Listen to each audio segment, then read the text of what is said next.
Eric is the man behind AtlanteanConspiracy.com and the author of a big conspiracy encyclopedia by the same name, covering everything from Atlantis to Zion. He's also more recently finished a book and documentary pair, both entitled The Flat Earth Conspiracy.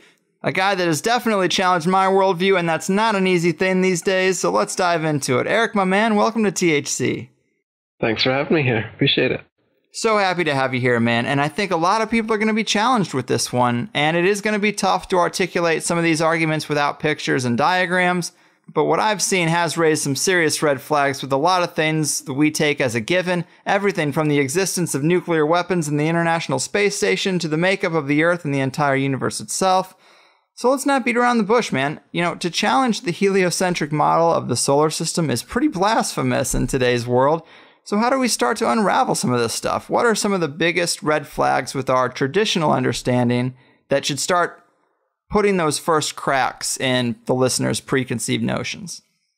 Sure. Well, just our common sense, everyday perception of the Earth, it is flat as far as we can tell.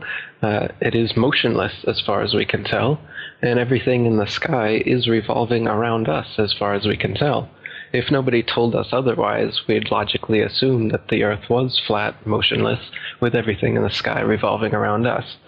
And you can prove that this is the case as well, for instance, with the horizon. As you rise up, no matter how high you go on the top of Mount Everest, or if you go in a balloon higher and higher, as far as 20 miles up and higher, we've gotten independent balloons have gone up with cameras. The horizon remains flat all the way around and rises to the eye of the camera all the way up. Now, if the Earth were a ball, no matter how big, the horizon is said to be the curvature of the ball. So as you rose up, the horizon would stay where it was, and you'd have to look down if you're in a hot air balloon, down further and further as you rose up, and the horizon would be below you. But in fact, as high as any non-NASA, RASA, or other Freemasonic space agency has ever shown us, as far as any independent camera has ever gone up with an independent rocket or balloon, as far as 20 miles up, totally flat and rises to the eye of the observer. So that's one proof. Of course, you can measure curvature if it actually existed. They say the ball Earth is 25,000 miles in circumference, and using spherical trigonometry, it figures out to 8 inches of curvature per mile squared. The mile is squared, so for 2 miles, it would be 2 times 2, 4 times 8 inches, 32 inches. And for the third mile, it's 3 squared, which is 3 times 3, 9 times 8 is 72. So you're going 8, 32, 72, 128 inches, and so on. And this is the kind of curvature that would exist on a ball. And specifically on a ball 25,000 miles in circumference, as they say it is. So you can check with theodolites and telescopes and different methods, lasers, to see if the Earth actually does have that curvature. And it's been tested over and over again and found to have no curvature whatsoever. So I mean, even if they had the number wrong and it was 100,000 miles in circumference, there would still be a calculable, measurable curvature that just isn't there.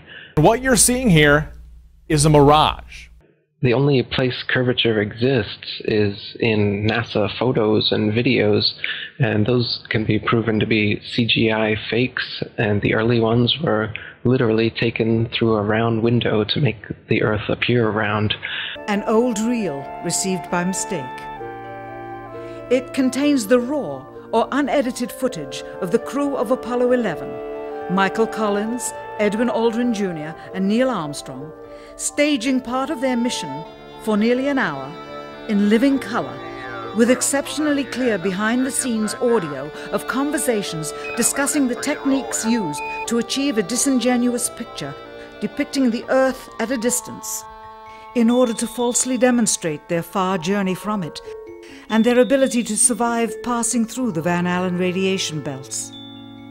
It cannot be misconstrued that this staging was done for some other reason prior to the mission, for the reel itself is slated and dated July 18th, 19th, and 20th, 1969, the very days of the mission when they were said to be approaching and achieving lunar orbit.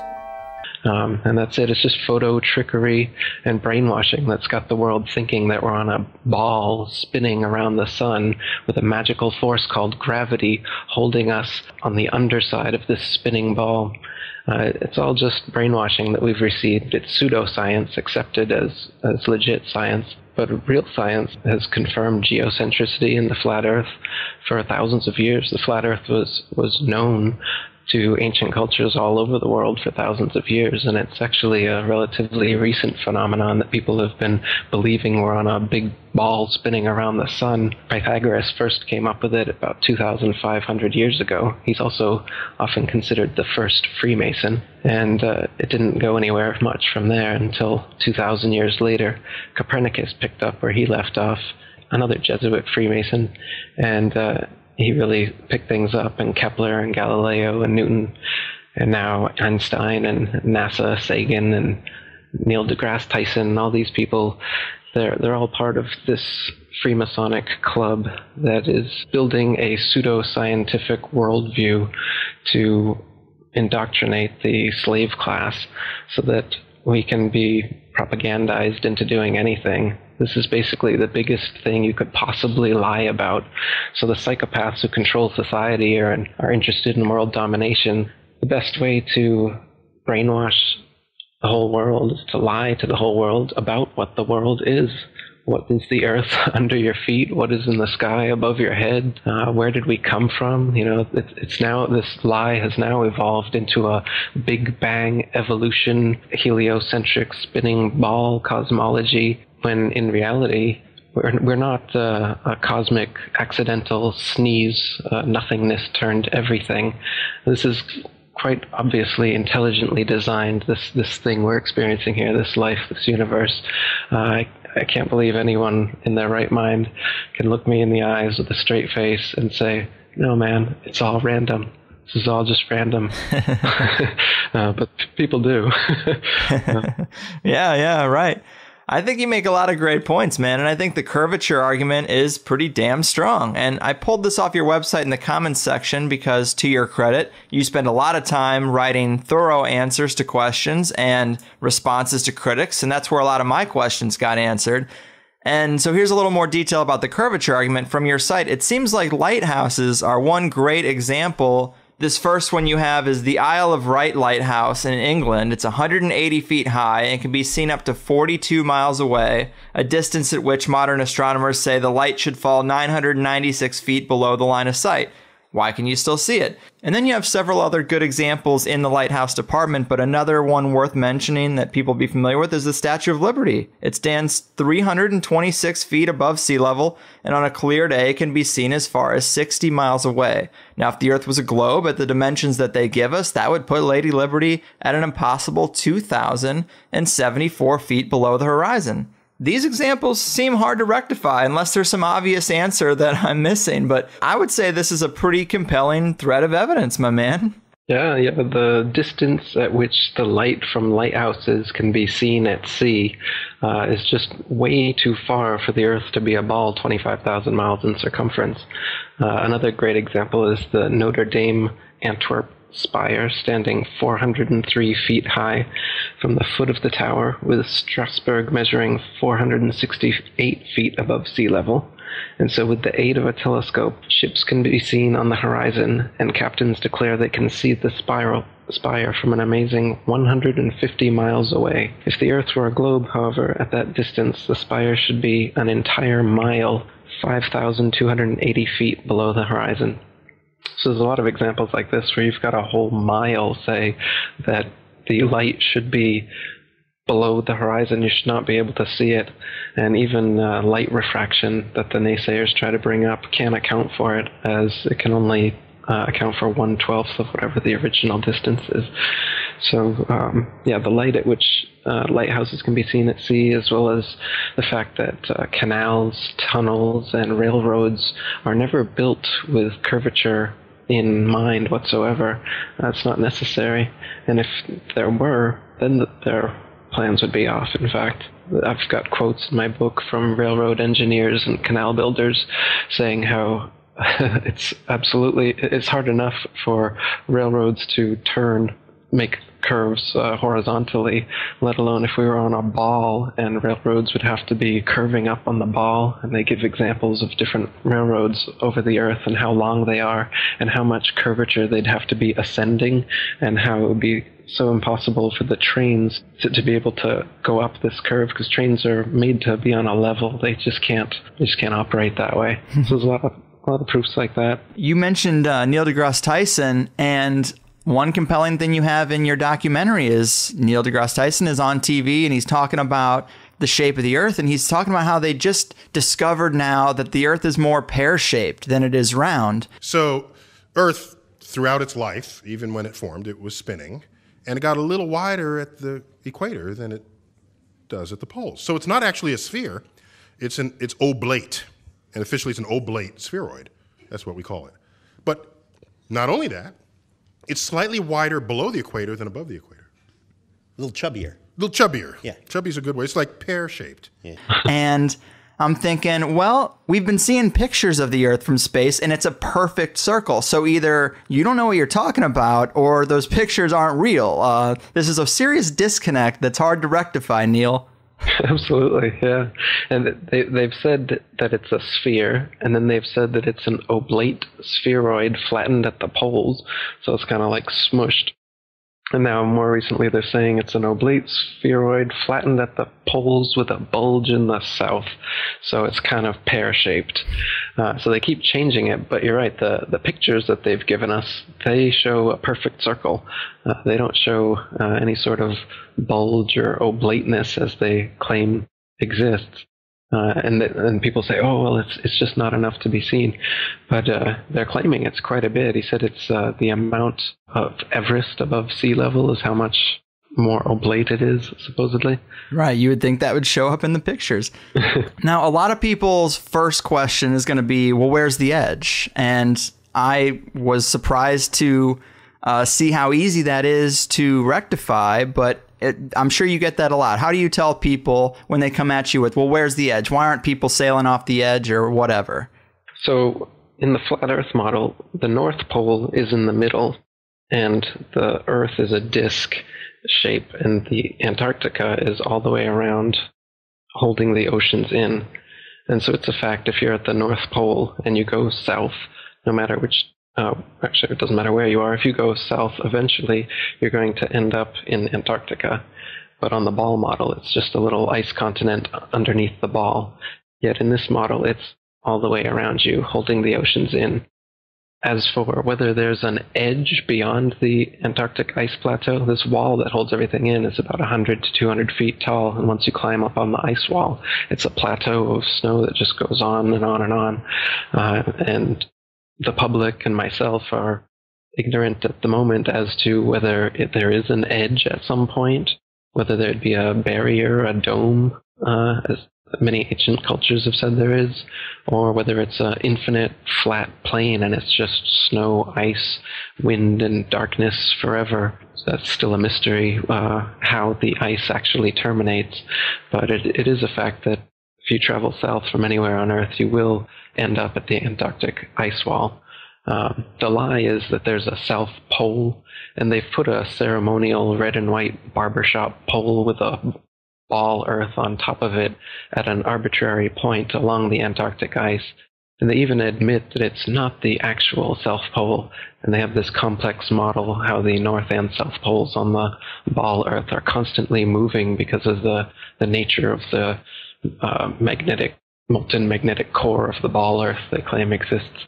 But the real reason is they have guided tours there to the South Pole, and if you took a compass and you stood at their ceremonial pole, you should be able to walk in a circle and north would be in every direction. But of course that wouldn't happen, and so they'd have to answer to all these tourists every year as to why the South Pole clearly isn't the South Pole. And they even admit it. You can see on YouTube, and they give their complex answer as to why it's always moving and you can never really find it. Same with the North Pole. In fact, if you watch North Pole documentaries, they always claim they're at the North Pole, but they're only showing a Garmin with 90 degrees north latitude. They never pull out a compass to actually check if they're at the North Pole. They're just on some ice somewhere, could be anywhere on Earth, and then they're like 3 feet, 2 feet, 1 feet, we're at the North Pole. And 15 feet, 12, 10, 2. Oh, top of the world, guys. Top of the world. We'll get that in a minute, Jake. It's just some random ice, nothingness. So yeah, it's easy to lie about these things. And these no man's lands, the North Pole and the Antarctica, they don't allow us to independently explore them. So people like Rodney Clough or Jarl Andahoy, independent explorers who've wanted to go to the North Pole and Antarctica without getting government pre-approval and only going with their escorts to the places they want you to go, they've actually been turned around at gunpoint by military vessels, not allowing them to go in. Jarl Andahoy's faced jail time and fines for it as well. So they definitely don't want us exploring what is in the middle of the flat Earth and on the edges. They keep us in the middle. Yeah, I find it really interesting. And the first thing I had thought when I was getting into this is like, well, what about airplanes? People fly from North America to China to Europe, all around the globe, or, the proposed globe. And this is easy to rectify with the model you laid out with the North Pole in the center. When you fly, if you think about the rings on a bullseye, you can fly around it can make it seem like you're going around a ball, but you're really just going around in a circular pattern on a flat plane. And I was like, wow, I never really thought about it like that. And if you look at, well, of course, something we always talk about is hidden in plain sight, symbolisms and corporate logos that they use. And if you look at the UN flag, this is exactly the model you're proposing. And it even has an overlay of like a bullseye pattern that shows you the overlay is exactly how planes would fly around or how ships would navigate around. But it's really odd that the UN flag would take up the exact same composition or damn close to the flat Earth model. Yeah, the UN flag is a flat Earth map. You can look at it. It is not a ball Earth. It's a flat Earth. And the bullseye you're talking about that's over it, if you count the number of holes they've got there in the bullseye, there's exactly 33. So what they've got is a flat Earth divided into 33 sections. And I'm sure you're aware that 33 is a significant occult number, especially among the Freemasons, who are the ones in charge of this whole deception, as I said, from all the way back to Pythagoras, the first Freemason who thought up this ball Earth theory, through Copernicus and Galileo and Newton and right up to today, Neil deGrasse Tyson, etc. So the Freemasons in the UN, the Freemasons in NASA, these are the people who are doing this, and they put their symbology right out there by having the UN flag be a flat Earth divided into 33 sections right in our face. And meanwhile they laugh about the flat Earth. It's got to be the most ridiculed position ever. And you got to think there's a reason for that. Why is the concept of flat Earth or being a flat earther so ridiculed? I have a flat Earth comedy special I made, and you can see Obama saying over and over again the flat Earth, ridiculing them, making jokes about them in his speeches. And I mean, these aren't just off-the-cuff remarks. These are things that are being written into his speeches. So why are they doing this? Why are they making sure that people know that the flat Earth is something to be ridiculed? I agree with you on that. I thought that was pretty hair-raising, because typical people have to assume that the model of the Earth is so rock solid that the flat Earth idea is so far past that it isn't even on the radar. It shouldn't even be worth mentioning, considering conventional science. So it is rather odd that that is Obama's go-to. Like, he's talking about how he wants to create progress, and he's like, we can't have every debate. We don't have time for the Flat Earth Society. And everybody cheers like, yeah, we don't need to have that fundamental of a debate. And it just struck me as kind of spooky. If I say that the world is round and someone else says it's flat, that's worth reporting. But you might also want to report on a bunch of scientific evidence that seems to support the notion that the world is round. We don't have time for a meeting of the Flat Earth Society. They they must have been founding members of the Flat Earth Society. They would not have believed that the world was round. Yeah, definitely. So you've mentioned these Masons, Copernicus, Kepler, Galileo, Newton, all the way up to Armstrong, Aldrin, and Neil deGrasse Tyson. So, I mean, if they're holding this secret, this would be the biggest secret possible. So are you putting Freemasons at the very top layer of this power pyramid? No. The Freemasons seem to be the foot soldiers who do all the dirty work. But they're definitely part of a grander scheme involving the Vatican and Jesuits and world royalty and other secret societies. So there's definitely a big network.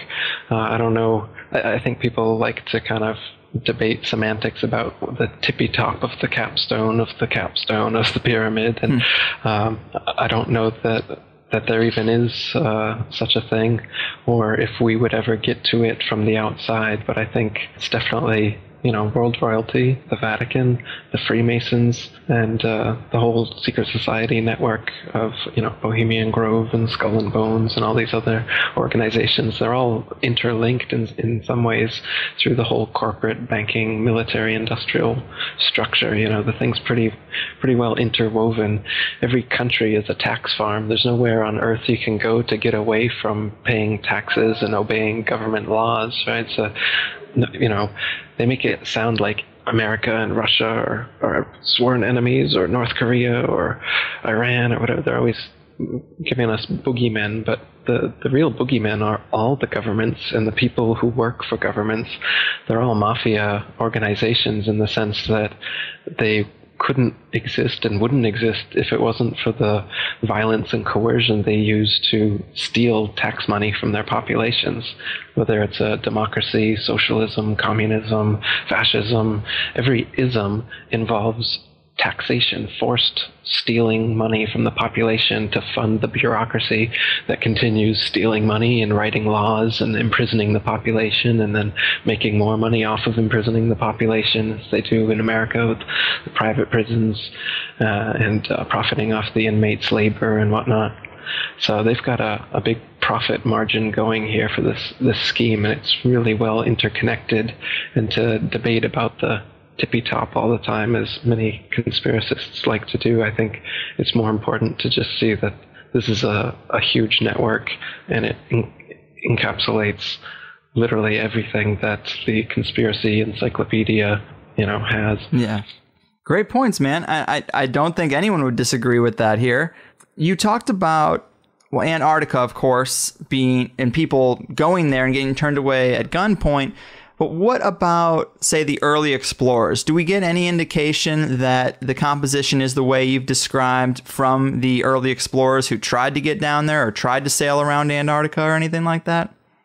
Yeah, the early sailors that went to the Antarctic, like James Clark and Captain Cook, they spent years trying to find an inlet into the Antarctic ice. On the Ball model, it's supposed to be only about 12,000 miles around the Antarctic ice continent, but on the flat Earth map, it would be much bigger than that.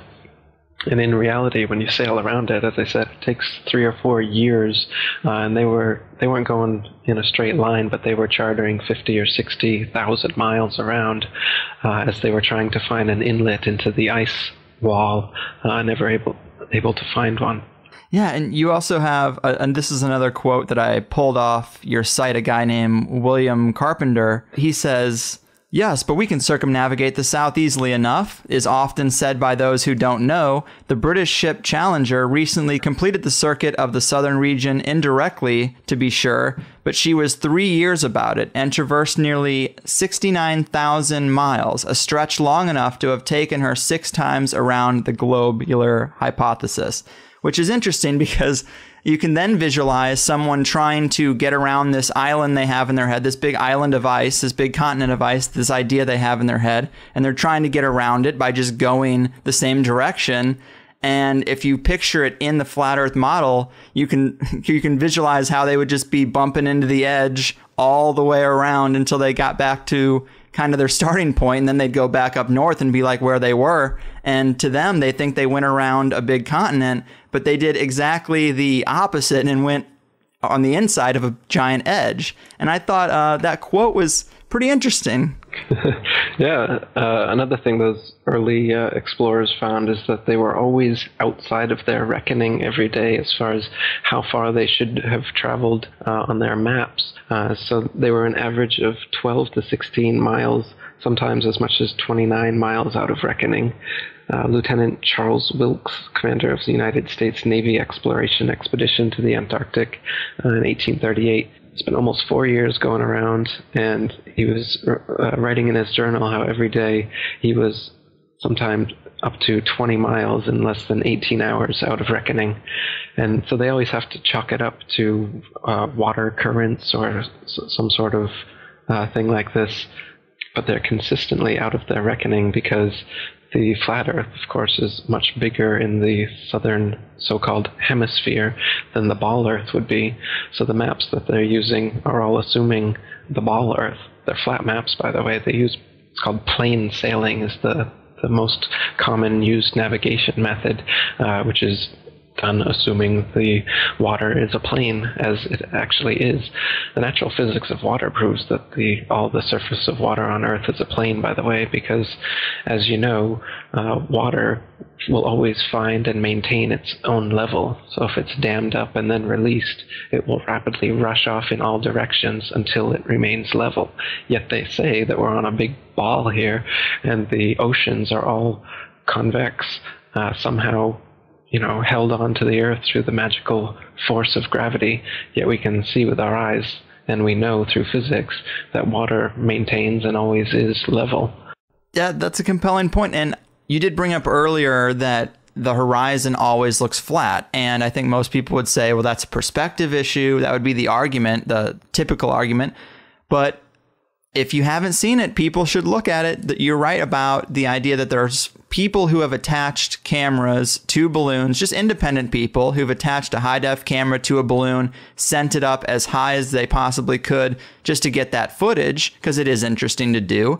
And you are right, as far high as it goes on any of these videos that I've seen, I'm a little surprised that you never see a curvature. Even thousands of feet up, you don't see that curvature. It's a little odd. You'd expect to see it. Yeah, though sometimes you do see curvature, and it's because of using a wide-angle lens. Right. For instance, on the Red Bull dives that Felix Baumgartner did that everybody has seen, if you notice, the outside cameras are clearly wide-angle lens, and then there's an inside cockpit camera that isn't. And as you're watching it from the outside cameras, you'll notice that the supposed curvature of the ball Earth starts really early on, just as he's lifting off. And the exact same curvature stays exactly the same all the way up to the point where he's going to jump. So the curve is the same, but his altitude has risen by many, many miles. The reason the curve is the same, of course, is because it's a wide-angle lens effect. It's not actually the curve of the horizon. It just seems that way. Right. And that's proven by the inside camera, which, as the door opens, you can see the horizon out that inside camera. It has risen to the eye of the camera. As I said, on a ball Earth, you wouldn't open that camera and have the horizon right at eye level in front of you, no matter how big the ball was. That effect can only happen on a flat plane, and you can see in that dive shot that the inside camera, the horizon is completely flat. Mm-hmm. Then it goes to the outside, and you got a huge curve. But when you're looking at some of the amateur balloon footage, some of it's lens corrected, and it's completely flat. And others, like the GoPro stuff, the horizon will fluctuate as the camera spins and tilts. The horizon will go convex and concave, but whenever it's still, it will level off at completely level. And you can see that the convex and concave the images are just a lens effect. It's obviously not the horizon shifting every 2 seconds as the camera jumps. Yeah. And when it's still, you can see all the way up, totally flat. Yeah, I have a GoPro, so I'm very familiar with that fisheye lens, which, yeah, that's not going to be reliable for what we're trying to look at. And another thing about that guy who does the jump from the upper atmosphere, when he lands, he does a Masonic hand symbol. So he very well could just be another pawn in the game to create the illusion. I thought that was pretty interesting. Let's see. Another big issue that people are going to have is we're told we have tens of thousands of satellites orbiting the Earth for GPS systems, cell phones, military radar, navigational equipment. How do we rectify that? Yeah. Well, and they also say that there's an International Space Station out there, and there's a Hubble telescope floating out there taking wonderful CGI Photoshop pictures that they send us back with their amazing 400-mile outer space internet connection to the Hubble Space Telescope. And now the internet space connection has gone to over 1 million miles with the new Rosetta mission. Have you seen that one? Mm-hmm. The CGI Photoshop pictures from that are just wonderful and well worth the billions of dollars we're spending to get them. Yeah, so the illusion is that there's a space station and satellites and telescopes just floating out there in infinite space. But you and I know that no matter how high you go, you come right back down. Whatever goes up must come down. The illusion is that at some point, if you go high enough, this gravity they claim exists that pulls you back down to the Earth, suddenly just you pop out of it and into the vacuum of space. Now, the vacuum of space can't exist because it's connected to the non-vacuum of the atmosphere in Earth and all the other supposed planets that exist. So a vacuum must be a closed system. But they claim space is a vacuum and space is an open system. So it's philosophically impossible for space to be a vacuum. And the way that they fool us into thinking that this actually is plausible is threefold. First way they do it is in zero-G planes, which are Boeing 737s that do parabolic maneuvers that have a free-fall illusion, a free-fall effect, rather, that happens for about a minute, where you can be floating in these planes. And that's how they get this outer space look like you're floating in outer space. The second way is through wires, harnesses, and green screen for the longer shots. In the ISS, for instance, they do that. And the third way, for like the outside shots they do, are in pools. They're actually underwater. And this is confirmed by the fact that there's bubbles rising in the pool in a lot of their shots. And people on YouTube have dissected a lot of the ISS and other supposed space footage and all the space bubbles that are coming out of their helmets. Some people are even wearing scuba gear. They found that as well. So that they fake these zero-G illusions by being in water, by being in zero-G planes, and by being in harnesses in front of a green screen. And that makes us think that it's possible that out there in space you could just be kind of floating around like they show us in the movies. But as far as we'll ever know, as far as you or I would ever know, we go as high as we can in a plane or a balloon or a rocket, and we come right back down. Even the rockets they send up, if you're honest about it, you'll notice that they don't go straight up. All their rockets start a parabolic curve, they start to arc over, and the ones they claim are successful are the ones that go out of view before they come all the way back down. And if anybody asks, why do they always curve over like that? They just say that they're going around the curvature of the ball Earth, and they'll reach escape velocity soon. And at some point, they'll just pop right out of the gravity, and then they'll be floating, which is another problem, because if you were in a vacuum and you were using rocket thrusters or anything to thrust yourself forward, you wouldn't go forward or in any direction you wanted to. You just spin wildly out of control like a gyroscope in 360 degrees in 3 dimensions, spinning wildly. You don't go anywhere that way. So the whole idea of space travel is a big joke. It's all science fiction. Yeah, the other thing I thought was really compelling about the satellites is you talk about just go on Google and do an image search for satellites. A lot of the stuff you see is going to look pretty archaic considering modern technology because they've been using the same model for so long. But almost everything, well, if this model is to be true, it would have to be everything. But everything you see looks CGI, or it looks like a little computer graphic of a satellite. Where are the pictures of Earth with 20,000 satellites orbiting it? If we have an International Space Station, can't you get a photograph that has all these little dots that should look like lice all around the Earth's outer atmosphere. That's one issue, but also the temperature. They tell us the thermosphere is 2,000 degrees Celsius. Well, what metal is going to be able to withstand that kind of heat? What computer can survive in that environment? Yeah, that's right. Those are two more good points for why satellites, well, we shouldn't just assume that these things exist just because people say they do. If you want to be scientific and you want to be a real skeptic, you want to be a critical thinker, then you should only accept things that you can verify with your senses and with evidence yourself. So, people think it's crazy to believe that satellites don't exist. But really, it's crazy to believe that satellites do exist when you have no evidence and can never verify it for yourself. Just like these space programs and space telescopes and all these other things that we will never confirm. As far as we know, if I go up on a plane and I jump out, I'm coming back to Earth. Doesn't matter how high I go, I'm not going to start floating at some point like they claim happens, and has to happen if there are satellites out there. But as you said, if you look at the pictures of satellites and the pictures that these satellites are supposedly taking, they're all CGI. The satellite itself is fake. The pictures of the Earth look like cartoons. They claim almost all of them are composites, which is their word. They say that they receive ribbons of imagery from satellites, which is their term they use to tell us, why we don't just get a friggin' photograph. So they say we get ribbons of imagery, and then they have to splice the ribbons of imagery together in Photoshop. So they even claim, they even admit, NASA workers themselves have admitted that they have to use Photoshop on the satellite images. It's just how the data is received, and so that's how it is, man. Yeah. NASA's Rob Simon made this. Simon's job is... It's primarily taking data and making pictures out of it. That's what this is, a composite of data sets from several different instruments translated into a picture. So we actually had to take clouds out. They stashed the clouds for later, went onto the ocean. That came from an instrument that measures phytoplankton in the sea.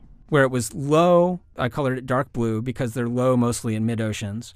And then where it was a little bit higher, it was like a little bit brighter green. Then add the clouds back in. There's a small problem with it because there's a very slight gap in between each orbit. So some of those are painted on. It is photoshopped, but it's has to be. Then there was another layer to sort of simulate the atmosphere. And then there's this little bright spot. It's called the specular highlight. So it's the reflection of sunlight off of water. Those are the pieces, but you can't just slap them all together. It just didn't look realistic. It looks kind of flat, or the clouds are sort of too see-through. So I just hit Command-Z a lot. There's artistry to creating the world. What I imagine it to be. Unfortunately, I'm not an astronaut. I've never been to space. But I've looked at these images over and over again, trying to sort of get the essence of it. It is photoshopped, but it's has to be. It is photoshopped, but it's has to be. It is photoshopped, but it's has to be. It is photoshopped, but it's has to be. What about, say, longitude and latitude navigation? How are we having whole industries of pilots flying around and no one's really catching on?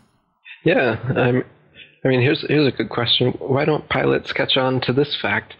If the Earth was truly a sphere, 25,000 miles in circumference, curvating 8 inches per mile squared, a pilot who wanted to simply maintain their altitude at a typical cruising speed of 500 miles per hour would have to constantly dip their nose downwards and descend 2,777 feet over half a mile every minute.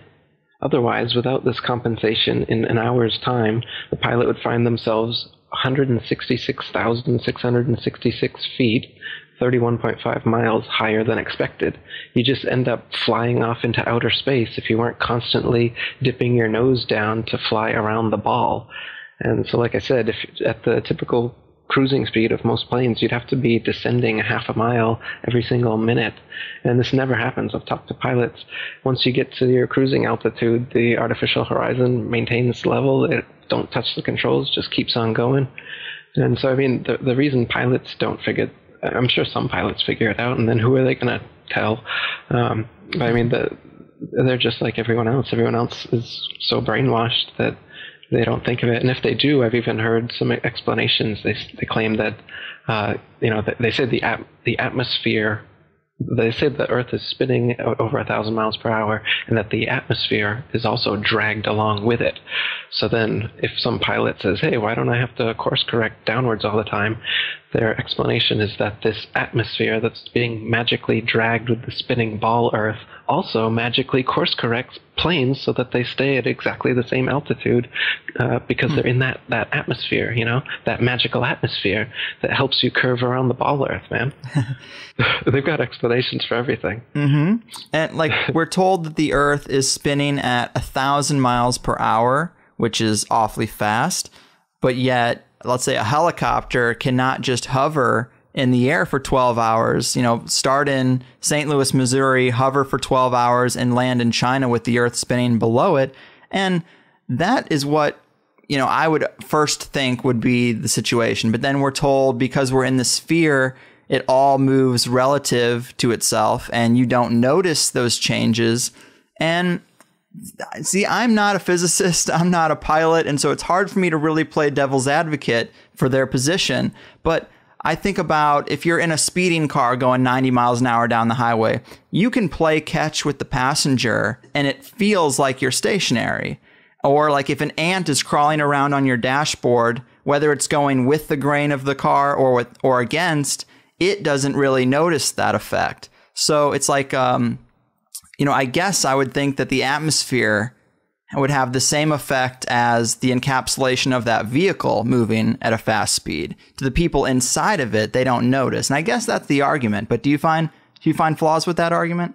Yeah, because once again, it's explaining away your common sense and your experience, which is that you're not moving whatsoever. And so they say, yes, you are moving, silly, but you're just moving at such a constant velocity that you don't notice it whatsoever. Now, even if you're in the best Rolls Royce over the best tar, smoothly going, you close your eyes, I can still tell I'm moving, and that's not going 1,000 miles per hour. That's just going 50 or whatever we're talking about here. Let's keep it at 20. Ready? Bear in mind we're 4 ahead of us.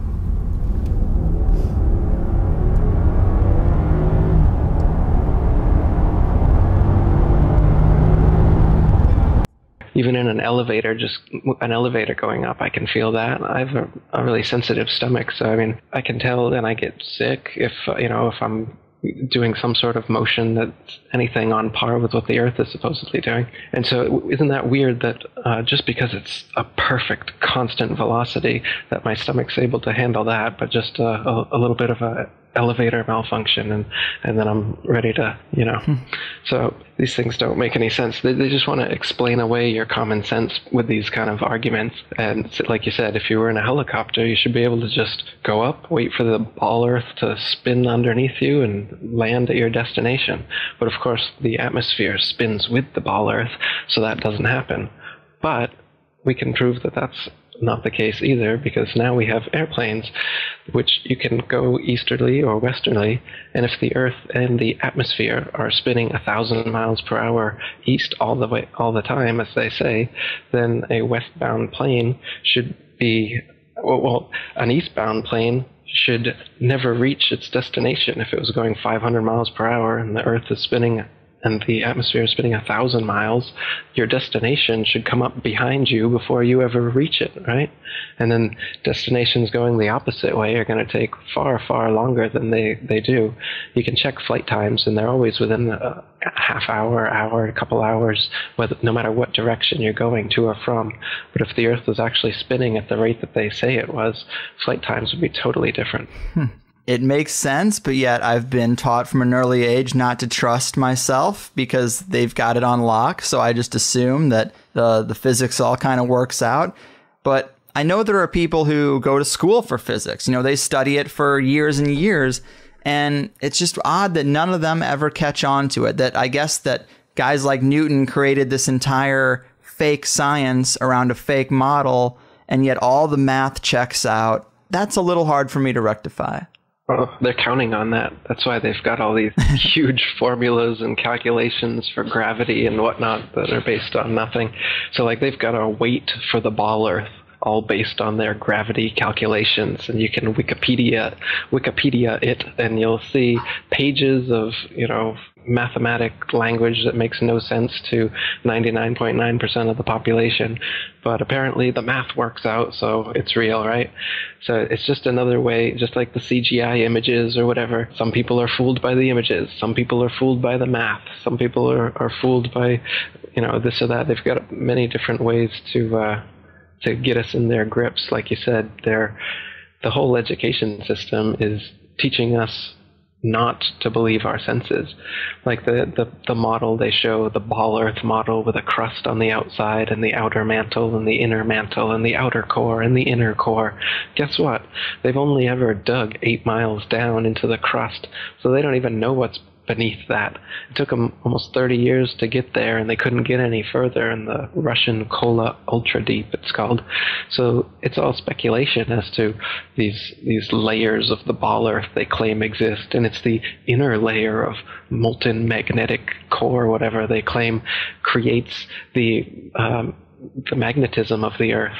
And so this is another funny thing. They claim that the core that we've never gotten to, so they can't be confirmed existed, causes a magnetic effect on the ball Earth, so that at one point at the top of the ball is a pole, and at the exact opposite point on the ball is an opposite magnetic pole. But this doesn't exist anywhere in nature. You can't find a sphere, and at one point on the magnetic sphere, it will cause another magnetic sphere to stick to it in that little point, and then then push away from the opposite point.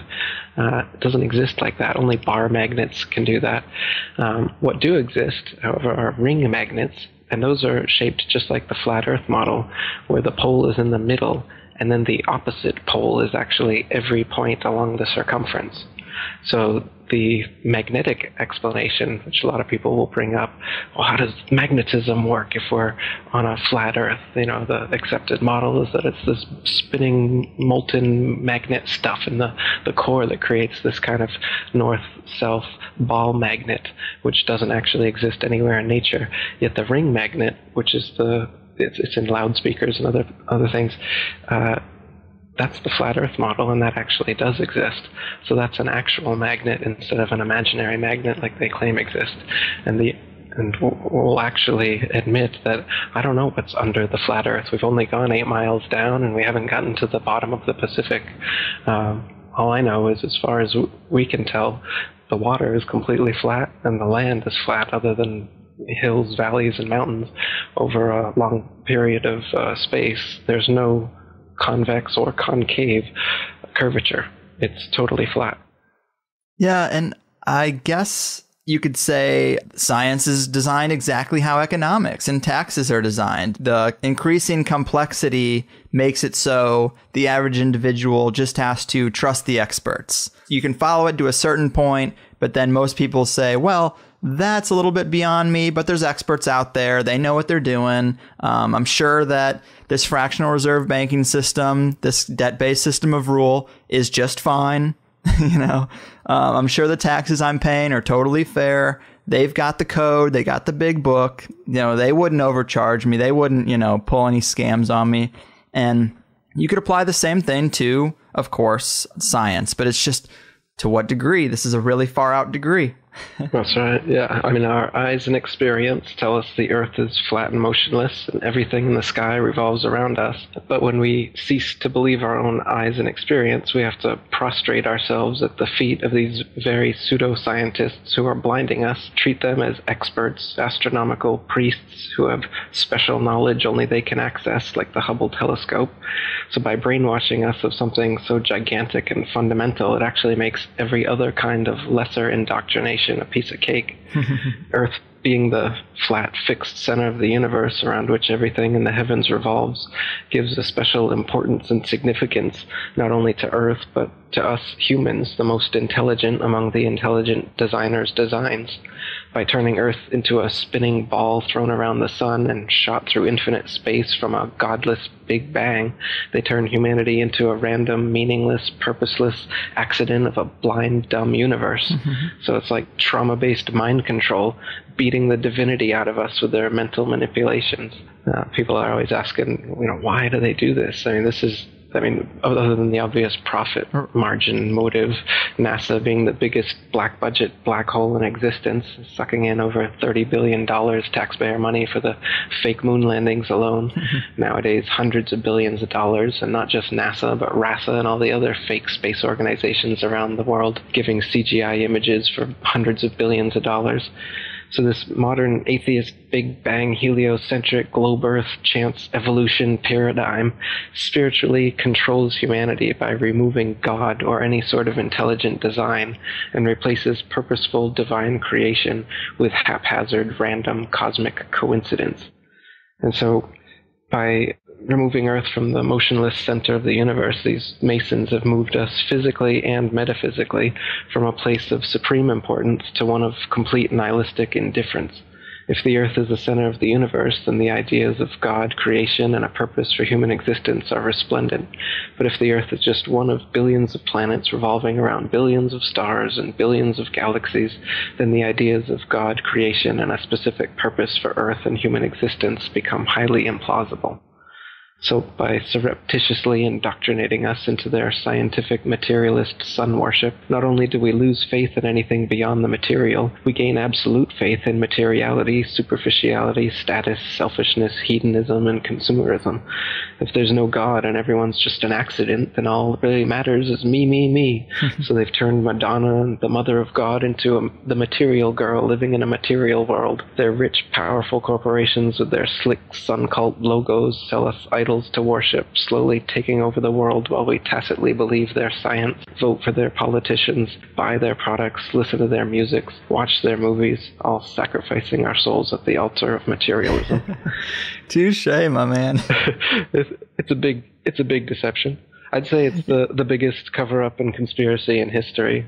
We've been completely deluded for 500 years. Not everybody, but nowadays it's pretty well advanced. Yeah. Most of the flat Earth material you'll find still in existence is from the 1800s, and there was quite a debate going on then. So there's still quite a few people unconvinced of the spinning ball theory back then. But nowadays, with NASA and all the photo and videos that they give us, people don't really look at too much further for evidence, as they assume that that's all real. Right. Obviously, it is a huge can of worms, and there's so many things, so many arguments. People say, well, what about, the planets? Are the planets are all fake? Yeah, there's a lot of things that our science has told us that are built off of the heliocentric model that they've given us. And I think that if there's any unanswered questions by the time we're done here, if people go online and take their question and they look it up on either the comment section of your website, or I was very surprised to see how many people really are questioning the heliocentric model online. I thought it would be far less, but if you take the question you may have and you ask it to the so-called experts on the idea, they will have an answer for you. And I guess I would say challenge yourself to try to stump one. Challenge yourself to try to come up with something that they can't explain, and then say it's bullshit. But until then, maybe you should keep an open mind. And before we do go too far into it, give us a clear mental picture, if you can, of what you consider the true model of the Earth and the cosmos and this whole thing to be. Because obviously we're calling in the question that there are not billions of stars, there are not a bunch of planets in the solar system orbiting the sun. That's a huge ball of wax. So what is this reality? How is it structured? So if you look up at the sky with your eyes or with a telescope, you can't tell the difference between a star and a planet. The planets were always known as wandering stars, and the regular stars as fixed stars for thousands of years. Nowadays, they claim that planets are Earth-like spherical terra firma that you can walk on up there in outer space.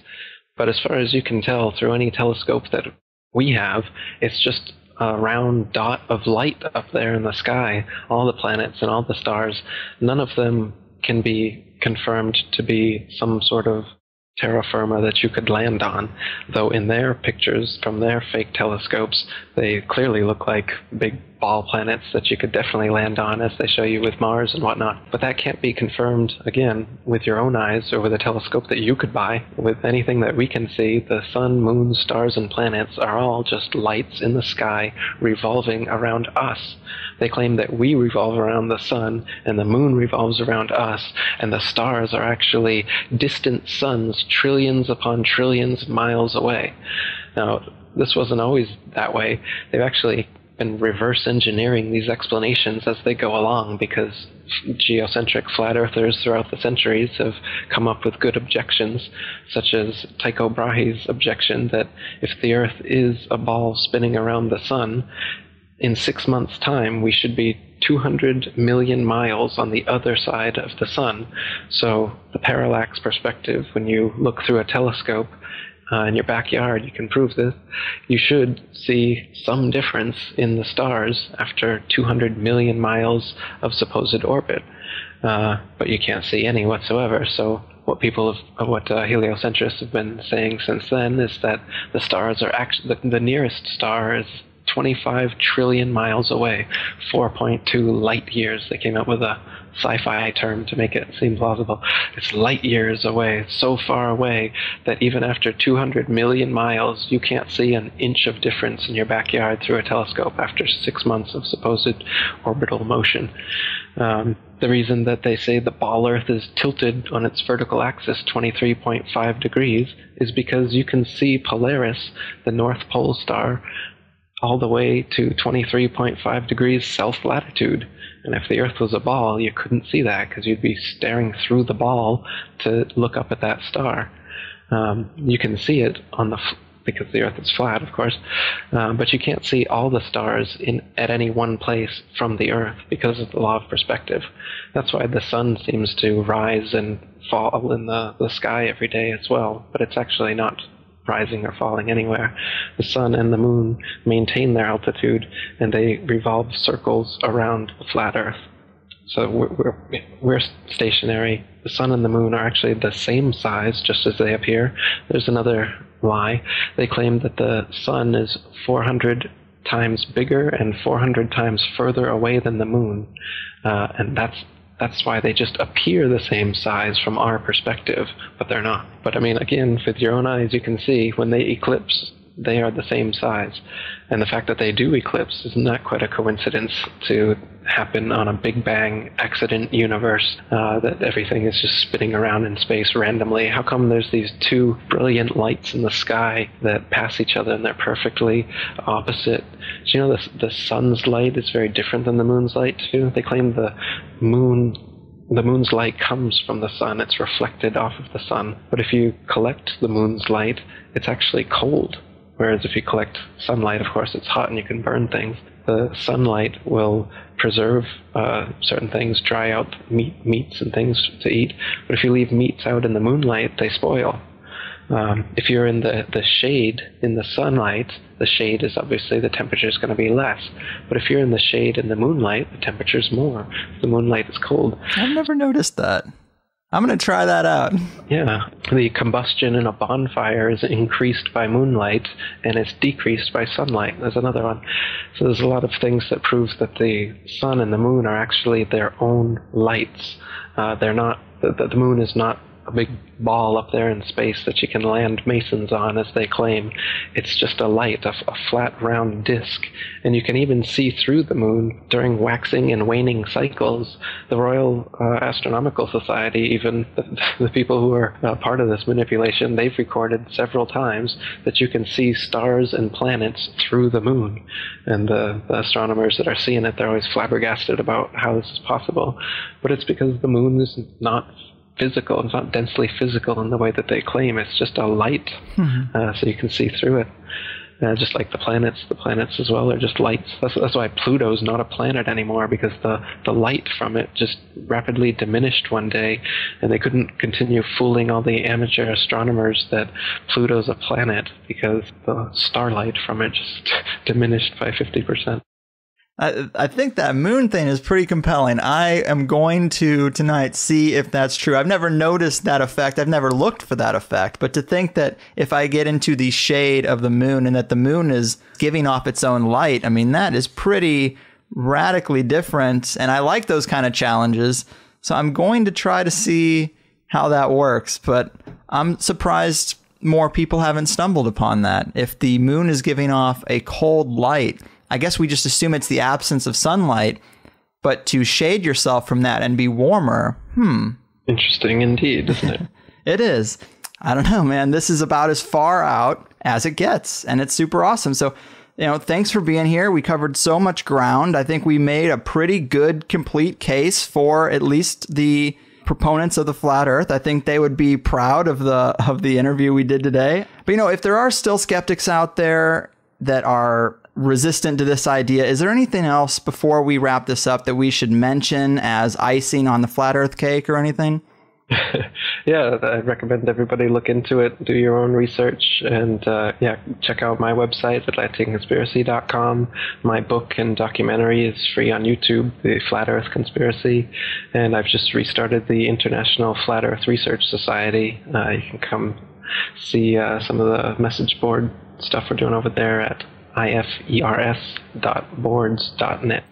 Perfect, man. And I did want to mention also real quick, for people who are going to go look this stuff up, you might want to avoid the Flat Earth Society because they seem to be controlled opposition. You have a post about that, how the Flat Earth Society, the official group, they purposely sound crazy. They purposely don't answer things correctly. And when you trace back some of the people who are involved, they are Masons as well. So it seems like they might have this group set up to look stupid. Maybe avoid that. Exactly.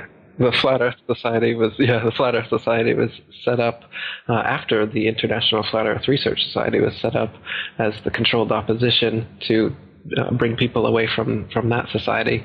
Charles K. Johnson, who ran that society, he had his house burned down and all of his flat earth material was burned in the fire, and he claimed to his dying day that it was done by a NASA agent who also tried to murder him. And so, the Flat Earth Society, what they do is they mix a bunch of false flat earth arguments in so that people who are considering the flat earth and trying to research it, they'll instantly come upon the Flat Earth Society material because it's at the top of all the search engines, and they'll have false arguments like instead of saying that gravity doesn't exist, as we got into a little bit, they'll say gravity exists, but it's explained by the flat earth disk constantly rising up 9.8 meters per second.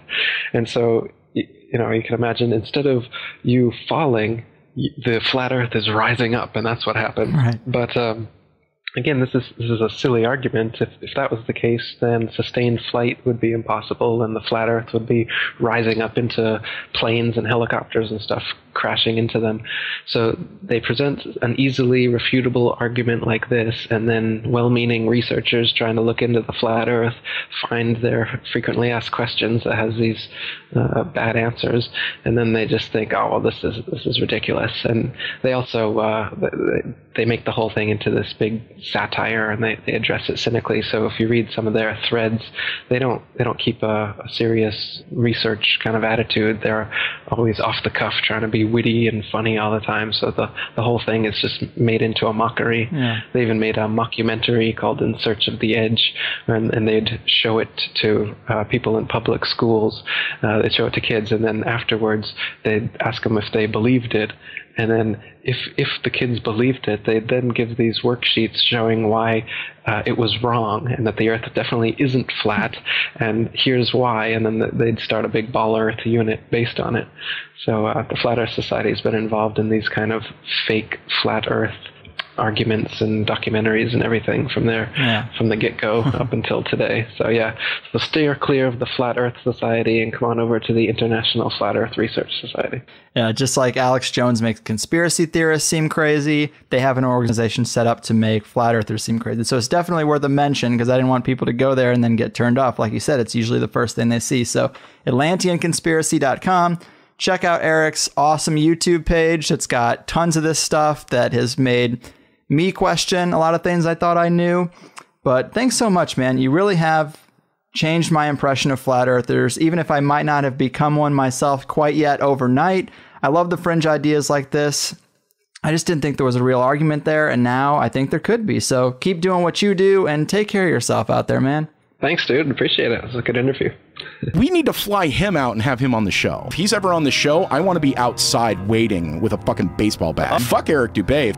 Christoph, let me ask you, why do you think that Truman has never come close to discovering the true nature of his world until now? We accept the reality of the world with which we're presented. It's as simple as that. And if someone says the Earth is round and someone says the Earth is flat, at some point you're going to make a judgment. The Earth is flat, people, is just flat. The world is flat. And it's a conspiracy of scientists and others who publish these pictures. The evidence is remarkable. People like me have not done our job. But shooting the messenger isn't going to change the science. One thing I really want your generation to embrace is that the Earth is a closed system. We cannot leave the Earth. One thing I really want your generation to embrace is that the Earth is a closed system. We cannot leave the Earth. Let us never tolerate outrageous conspiracy theories. Right now, we only can fly in Earth orbit. That's the farthest that we can go. And this new system that we're building is going to allow us to go beyond and hopefully take humans into the solar system to explore. So the moon, Mars, asteroids, there's a lot of destinations that we could go to, and we're building these building block components in order to allow us to do that eventually. Hi, my name is Dalton Spurlock, and my question is for Kate. Why is it not possible to physically land on or explore other planets? Well, it is physically possible. We've sent humans to the moon. The United States has proven that we can actually land people and a large amount of equipment on another body.